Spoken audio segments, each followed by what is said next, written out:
Hi guys, it's Blackie for Shaman's Forge Bushcraft. Okay, recently I was talking to my followers and I asked, was there some topic you'd like me to expound upon? And we had talked about family camping and that type of deal, maybe scaling up a little.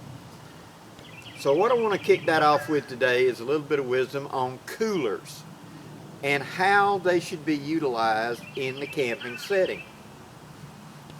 Now, coolers are very common today. They're relatively cheap and inexpensive, and in that means that we can afford to have more than one, and that's a big advantage, because to me, as if you know anything about me and my channel, I scale up, I scale down. So let's talk about what is the minimum cooler for me.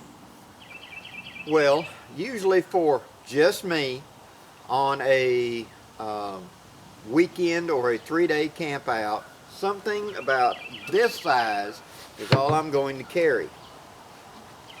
I want something with a locking lid so that when I turn the handle down like this, the lid doesn't come off or it latches somehow.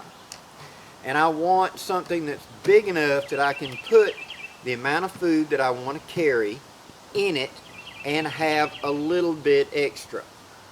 Now, how I carry the food is important, and I'll get to that in a minute. But the predominant thing that you got to understand is when I'm carrying a cooler this size and I'm going on, say, a 3-day event, you know, Friday, Saturday, Sunday, excuse me, I'm not going to be carrying raw meat in this cooler. I'll be carrying pre-cooked meat. So let's say I'm taking the leftover pork chops or hamburger patty or whatever, something that when I get to camp I can reheat. The predominant use of this is going to be ice and drinks. If there's any meat in here, it's going to be pre-cooked. I do not mix uncooked and cooked meat, and we'll get more on that in a second. But for my personal size, this is more enough for 3 days, because it's going to have a couple of drinks in it, some raw ice, and some stuff like butter or those pre-cooked meats or something that I'm now going to whip up some canned vegetables to go with to have my meal, and just heat it up on the grill, or like you've seen me do before, put it in a boiling bag, put it inside of boiling water and immersion heat it. So this is that level. For a longer time period, let's say up to a week, I'm going to carry this size cooler. Now, there are a lot of bigger, more robust ones on the market today, and you can use those as well. But if you're going to be going several days, if you're going to be grilling or etc., you need to carry 2 coolers. And one cooler is going to be designated as a meat cooler, and one cooler will be the drinks cooler. This has been taught me by wisdom of experience. Raw meat, raw chicken, raw whatever will contaminate that cooler. So the ice and the water within it cannot be used, and the food that's placed in it has to be cooked. It's got to be sterilized.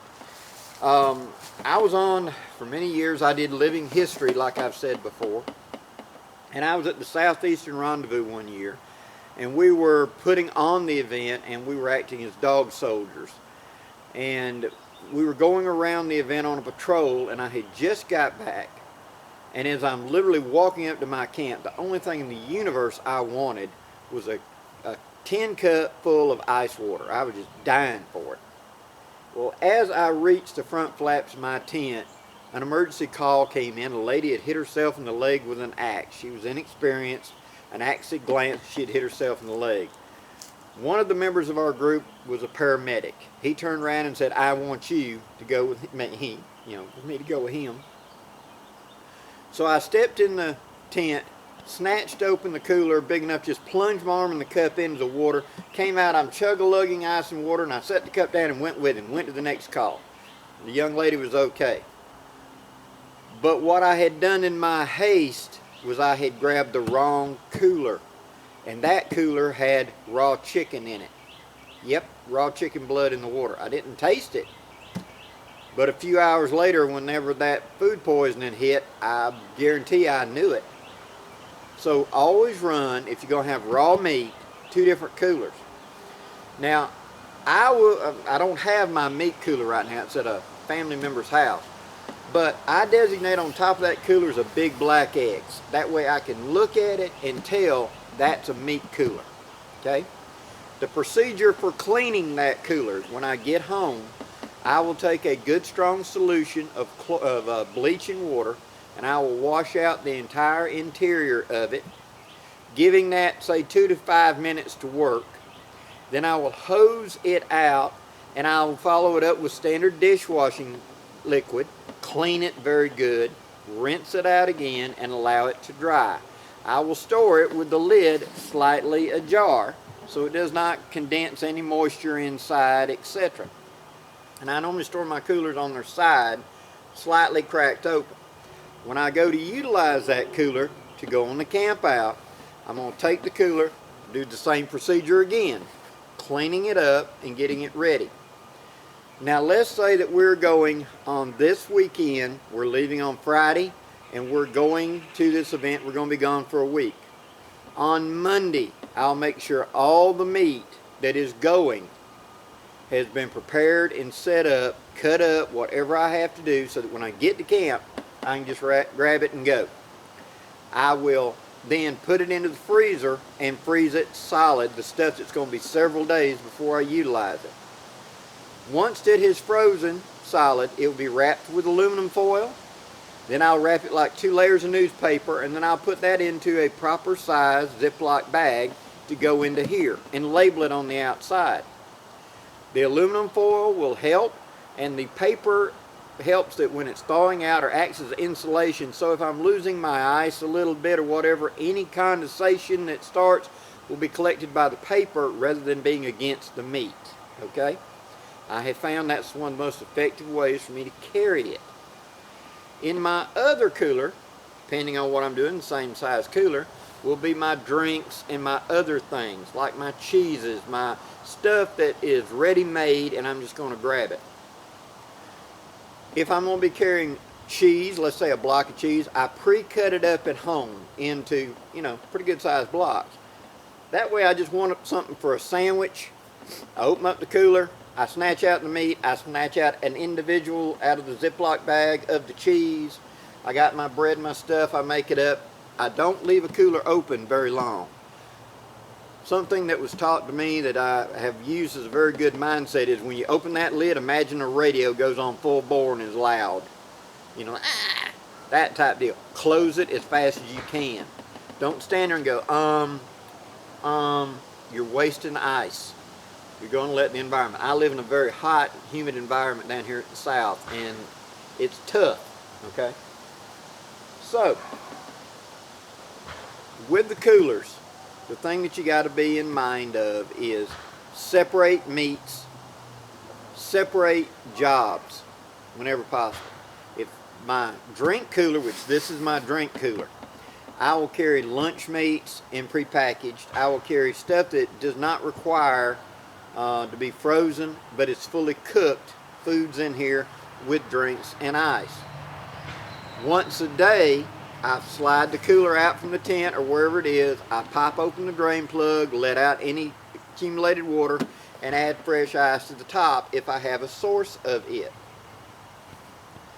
That way I'm constantly keeping my ice replenished, and I'm keeping the bulk of the water out of it. Don't panic if you get a little water in the bottom. If you put your things in insulated bags or Tupperware containers, they're fine. Cold water is still cold. Just don't let the ratio get more than 20% water and 80% ice. Okay? And lastly, let me tell you about what you can do with your old cooler. Now this is an old antique. This is a 1960s type of cooler. It's not, by today's standards, a good cooler. The walls are too thin, it doesn't hold ice well. So what I have recycled this into is a chuck box. It's a box to carry the dry foods, the canned foods, the powdered mixes and things to camp. Since it's the same height and roughly same shape as a regular cooler, They stack well together. They also, when I put two of them side to side, can use as a small table or etc. Now this old metal one has the metal handles, and the handles have this opening right here that's a bottle opener on both sides. This back in the day when everything had a bottle. The lid opens up and comes completely off and becomes a cutting tray with this model. It came with an ice pick, a can opener, and a fish scaler originally. Today I use it to carry dry goods. I'll have the can mixes, the cans and stuff like that in here, so that when I get to camp and I'm ready to go, I can open it up, and this becomes my work table right here. That way I'm not interfering so much with my cooler. See, I'm going to prepare breakfast. I will open this up and pull out everything in here that needs to be utilized for breakfast. It goes back on the lid. Click. I go to my drink cooler and I will pull out the orange juice, whatever it is I'm going to need out of here, in the proportion. So go ahead and pour the glass of it, whatever. Get it back into the cold. Then I go to my meat cooler, my raw meats, and out will come the bacon, the whatever. Eggs can reside in this cooler, and but like if I'm cooking sausage, but anything that needs to be cooked is going to be in that meat cooler. See, so it's sort of a mindset of how you stage it. And when we're trying to camp and make our families comfortable, it just makes sense to do it. The more preparation you do at home, the less you have to do at the campsite. And having a small cooler like this for the kids juices, for the kids little drinks, their little snacks, separate from the family set, is money well spent, because the kids are going to open that thing every 10 minutes. Well, I want this, I want that. That keeps the main ice, the main food and stuff safe from contamination, and it keeps it safe from the kids digging around and messing something up. So that's another use. So in conclusion, think of designated coolers, think of a regiment of how you're going to do it and how you're going to set up ahead of time to make your life easier. Walk through the process of being there at camp. We're going to have this for dinner. It's going to have this component, this component. Where should I put when I'm storing the stuff? With designating a chuck box, designating a meat box, a cooler box, I'm limiting Murphy to get in the way. For 30 plus years, I've camped out a week at the time, sometimes 14 days, more. And I've done everything from the primitive camping on all the way up through, you know, truck camping, vehicle camping. And it's been my experience with coolers that more is better than less. Many people think, well, I'll just get just one huge cooler. The problem with that is the bigger the cooler, the more awkward it becomes to move, maneuver, and the less maneuverable it becomes at camp. This isn't a refrigerator. You can't keep the meat on one end and the other stuff on the other end, and I'll just keep them separate. It never works. Sooner or later, you're going to get contamination. A raw meat cooler, due to that blood in the water and other contaminants, has to be treated separately, and it has to be sterilized separately. A standard cooler, whenever I get done utilizing it, I just simply hose it out, let it air dry, store it on its side. The meat cooler goes through that special process I've already detailed. I hope this gives you some ideas, guys. Please leave any questions or comments, and if there's something about this you want me to expand more on, please leave it below and I'll do my best to get it to you. Until next time, I'm Blackie for Shaman's Forge Woodscraft, wishing you safe journeys. Have a great day, guys.